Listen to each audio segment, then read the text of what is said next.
Alright, Luzon board naman mga bossing. Puzzle para sa mga taga Luzon. Okay. Sulong ang puti, talong itim mga bossing, no? Okay. May dalawang dama ng itim. Pag mali ang sulong mo sa puti, talo ka dito. Dapat ikaw manalo dito, no? Oh. Halimbawa, inilag mo yan. Nakatutok kasi yung dama. May dama kasi yan, oh. May dama rin ang puti. Dalawa dama ng itim, oh.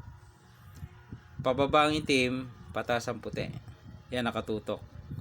Kung ilag mo yan, ang gagawin sa'yo dyan ng itim, yan o, magpapakain. O, saan ka kakain? Pag dito ka kumain, o, ilan ang kain yan, o. Mamimili. Pwedeng ito, pwedeng ito. Yan. Pwede rin doon.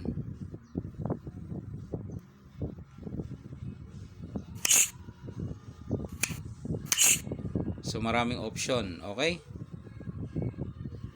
Kung dito ka naman, kakain siya ng tatlo. Pagkain mo dito,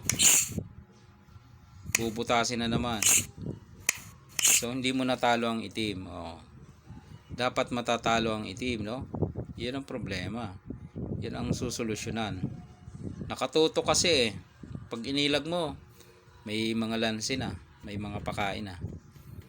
Okay? Lalo naman kung dito mo ilalagay, kain niya ng ilan yan, no? 1, 2, 3. Oh. Pagkain mo dito, kakainan ka uli ng dalawa. So wala kang kapag-asa dyan. Okay? So paano mananalo ang puti sa ganitong sitwasyon? Okay, ganito lang ang gagawin mga bossing. Dito ka. Pabayaan mong kainin yan, dalawa yan. Okay? Sunod, ipakain mo to. Kain siya dalawa, tatlo na ang dama niya dito mga boss. So tatlo na ang dama niya dito. Dito ka, yung dama mo ilagay mo sa sentro kasi kakain pa yung pun niya.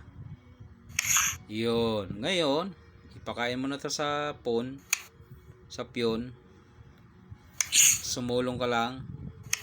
So talo na yan kasi ano na yan eh, baboy na. Kulong na yan, natrap na yan. Hindi makalabas yung tatlong dama. Kasi pababa nga kasi ang itim. Bawal naman umatras yan kasi piyon pa lang yun eh. Alright, mga taga Luzon, i-save mo na ito para meron ka nang ipapa-solve na naman ng mga puzzle dyan sa tropa nating damador dyan. Alright.